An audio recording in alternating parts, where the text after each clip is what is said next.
Hi everyone, it's Zoe and Jo here, and we're going to take you through a demonstration of a technique in coaching called the gap. And this is really to help your clients and people that you're coaching to understand where they are now and where they want to get to, and to assess what is getting in the way of them being able to achieve it. So when people come to coaching, often they'll have some idea of what it is that they want to achieve, but the coaching is actually not on getting them to the future state, which is often misunderstood in coaching. The coaching is on the gap that is preventing them from getting there themselves. So we're going to walk you through a demonstration, and for the purpose of this, I'm going to be the coach. Jo is going to be the coachee. I'm going to follow some fairly simple questions in a structured conversation for you to follow along. So let's dive in, shall we? Yeah. Okay, great. Jo. So we're going to take you through this structure to help you understand what's getting in the way of you achieving what it is that you want to achieve. So do you want to describe for me the situation that you're bringing to coaching and what you'd like to achieve from coaching? I would like to be able to prioritize my health and fitness. Great. So health and fitness. So do you want to tell me a little bit more around what's working well in this area and what's going on for you with regards to your health and fitness right now? Yeah, so life is good for me. I've got a successful coaching business, which I really enjoy, and I'm able to be a present mum as well to my children. And I've got a supportive husband, so there's good balance, and we do things, at the weekends, we'll have adventures together. But the one area of my life that I feel that I am neglecting is my fitness, which I think could will long term impact on my health, which then would mean I couldn't do the things that I love, which is fulfilling my potential as a mum, but also as a coach and a businesswoman. Okay. So lots of positive things happening for you, and you're noticing already that this could be better for you. So how could it be better for you? How could it be improved? I think it's around alignment. So it would be really nice for me to feel that I'm achieving a similar level in these different areas of my life. And at the moment, I'm not achieving in this life. So I do go out walking. I, go out paddleboarding when the weather is suitable. I go out cycling, but I don't do anything in a consistent, well, I do go walking in a consistent way, but not like, right, this hour of the day, 3 days a week, for example, I do this. And I don't have any accountability to anybody. Well, I'm not being accountable to myself, clearly, because I'm not doing it. And I don't have that accountability to others. And I think I need to and want to invest in this way. So what I'm hearing is you have an active lifestyle, but you feel like you're missing some structured kind of routine or something around your health and fitness. You mentioned there about several times a week and being accountable to somebody. So have I heard that correctly?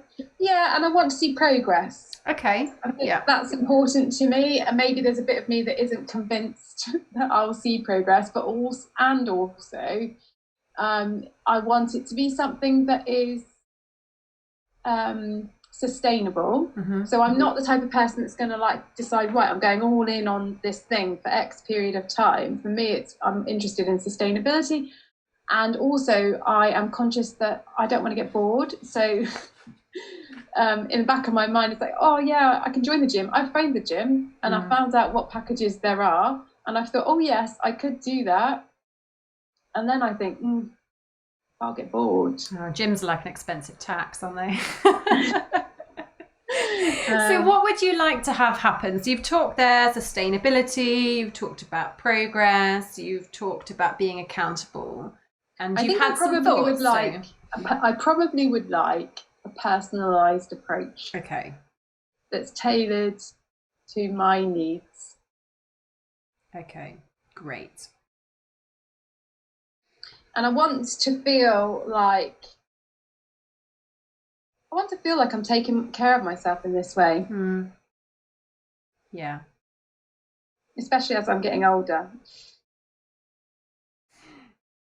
Okay, so I'm hearing the importance of having this as a part of your overall life for the sake of your long-term well-being.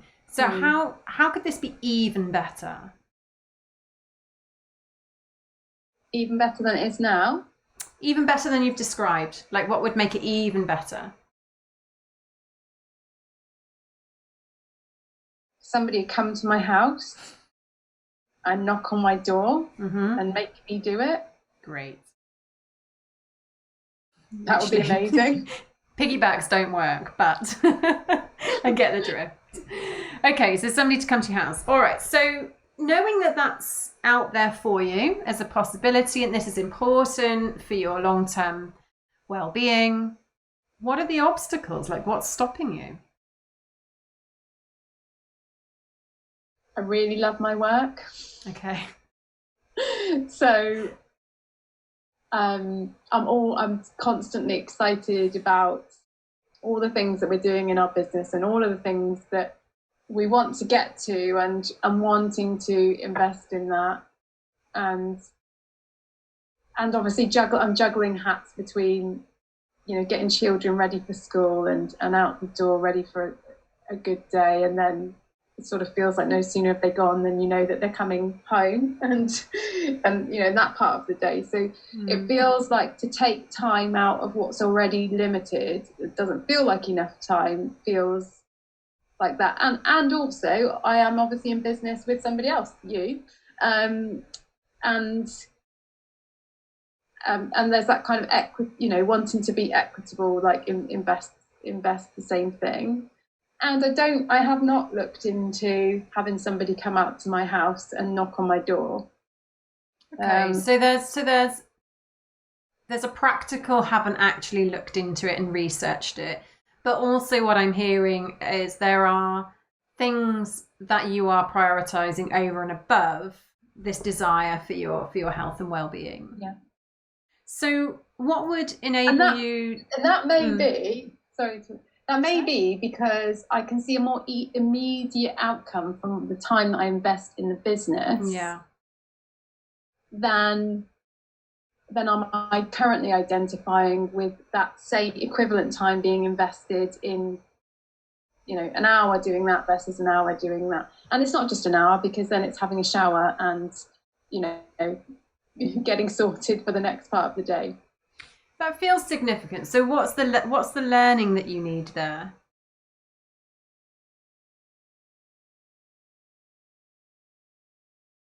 The learning that I maybe need is around how long would it take me? Like, what is it I want to achieve, and how long does an expert think it will take me to achieve that? And then how much time would I need to invest then on an ongoing basis? Because there is a catching up to do from not having prioritized this for quite a while now.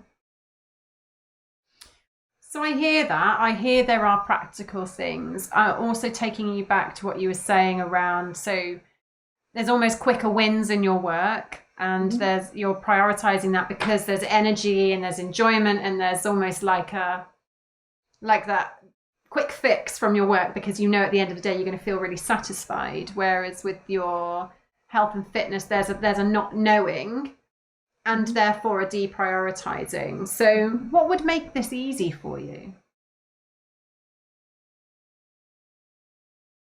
If I didn't have to work.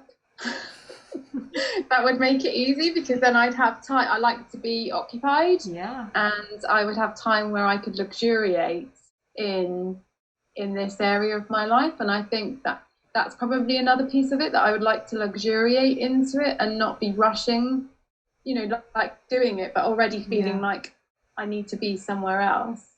So I'd love to do that. And I think I'm hearing that for you, this isn't, you don't want another thing to do. It's not another thing to fit into your life. It's something actually that you want to blend in and enjoy as much as you enjoy your work and your family and all the other things that you do. Yeah. Okay. And I think also what makes it easy, like if I connect into actually I want to role model for my children, and I want to role model, a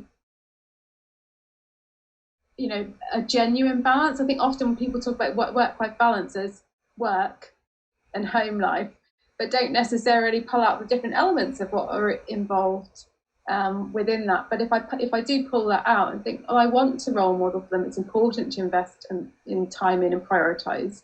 If I bring that back into my focus, then that obviously gives me focus. Yes, I'm starting to hear there some of your motivation for change. So the motivation for change, which we've touched on, is yes, your long-term health, but I'm hearing here more actually around kind of role modeling and example setting. What else is a motivation for change for you?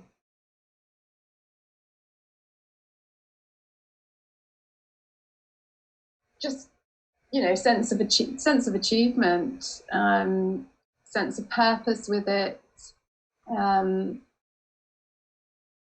Probably would get good ideas for work. Like if I thought about it as being like work time, actually, if we think about, we've talked lots of times about going for a run and like great ideas come to you, or I'll be walking and I'll ring you and say, I'm just on a walk, but I was just thinking this. And, when we've been together, like on a walk and things flow easily, like then I can think, oh, okay, I am working, but I just happen to be doing it on a bike machine or a row or whatever it is. Then, then that helps me to reframe it. Okay. So a blended approach. Yeah. Yeah. So what sort of gap is this for you?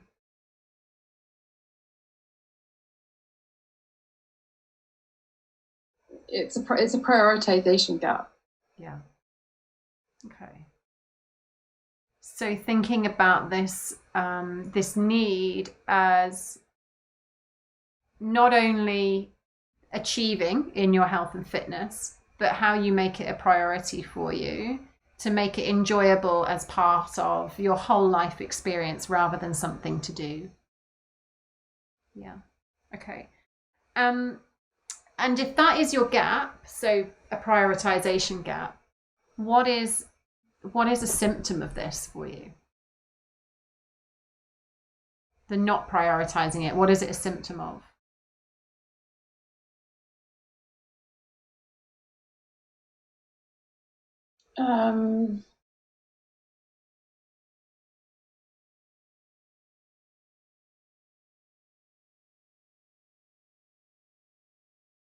That's a tricky question.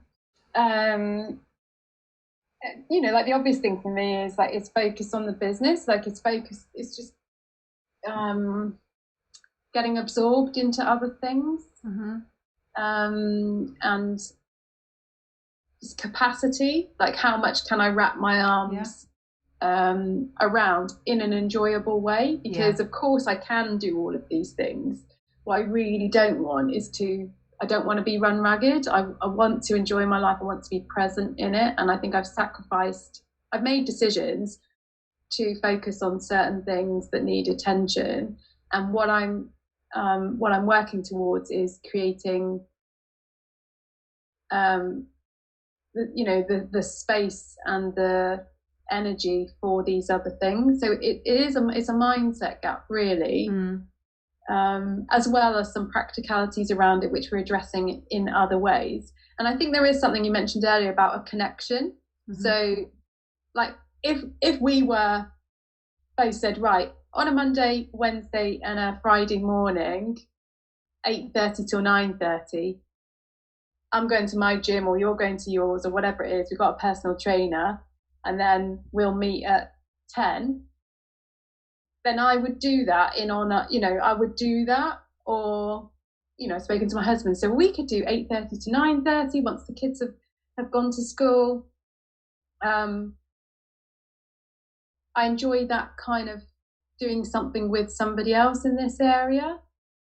I suppose it's a bit like I enjoy being in business with you more than I would enjoy being in business with myself. And it's that celebration, or when the other one's lagging behind, they're like, come on, just get your stuff on, let's go. Whereas maybe I would just think, no, on that day, no, I'm not going to. Yeah. So it sounds like it's an emergence of this is a need that's emerging more of a priority for you. Yes. But actually it's how do you build it into your life in a way which is enjoyable and fulfilling and brings you many of your values in the same way as that work does. So a reprioritizing and a refocusing.